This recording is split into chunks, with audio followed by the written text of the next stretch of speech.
కేంద్ర బడ్జెట్ ని నిరసిస్తూ మోదీ దిష్టిబొమ్మ దగ్ధం చేసిన కాంగ్రెస్ శ్రేణులు డీసీసీ జనగామ అధ్యక్షులు కొమ్మూరి ప్రతాప్ రెడ్డి ఆదేశానుసారం కేంద్ర బడ్జెట్ ని నిరసిస్తూ ప్రధానమంత్రి నరేంద్ర మోదీ దిష్టిబొమ్మ దగ్ధం చేసిన జనగామ కాంగ్రెస్ నాయకులు.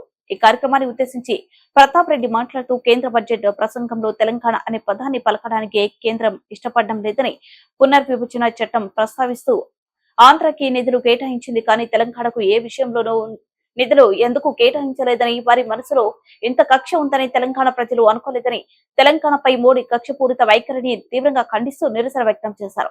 జనగామ నియోజకవర్గంలోని అన్ని మండల కేంద్రంలో బీజేపీ వైఖరిని నిరసిస్తూ మోడీ దిష్టిబొమ్మ దగ్ధం చేయాలని పిలుపునిస్తున్నానని కొమ్మూరి ప్రతాప్ రెడ్డి అన్నారు. ఈ కార్యక్రమంలో పార్టీ నాయకులు పెద్ద సంఖ్యలో పాల్గొన్నారు.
మాకు తెలంగాణ ప్రజలకు క్షమాపణ చెప్పాల్సిందిగా విజ్ఞప్తి చేస్తున్నా.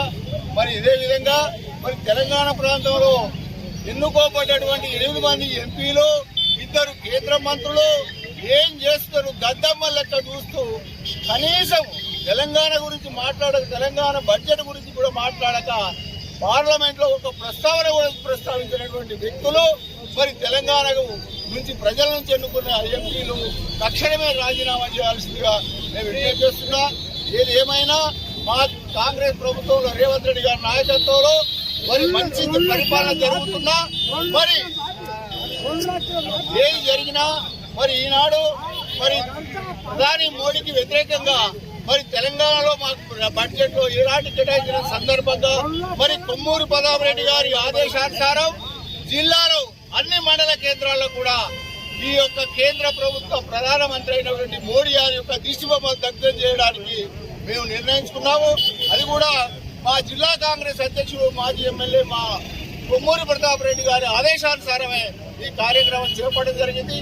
అది అందులో భాగంగా ఈ రోజు జనగామ పట్టణంలో పట్టణ కాంగ్రెస్, మండల కాంగ్రెస్ అధ్యక్షులు అందరూ కూడా సమిష్టిగా ఈ యొక్క మోడీ యొక్క నియంతృత్వ పాలనను ఎండగడుతూ ఇటువంటి కార్యక్రమాలు ఇక ముందు జరగకుండా ఇప్పటికైనా కళ్ళు తెరిచి మా తెలంగాణ ప్రాంత అభివృద్ధి కోసం, తెలంగాణ పారిశ్రామిక కోసం, యువత కోసం ఎప్పుడే తక్షణమే మళ్ళీ బడ్జెట్ లో కేటాయించాల్సిందిగా, మరి బడ్జెట్ సవరించైనా మా తెలంగాణ న్యాయం చేయాల్సిందిగా మేము ముఖ్యంగా ప్రధానమంత్రి కోరుతున్నాం.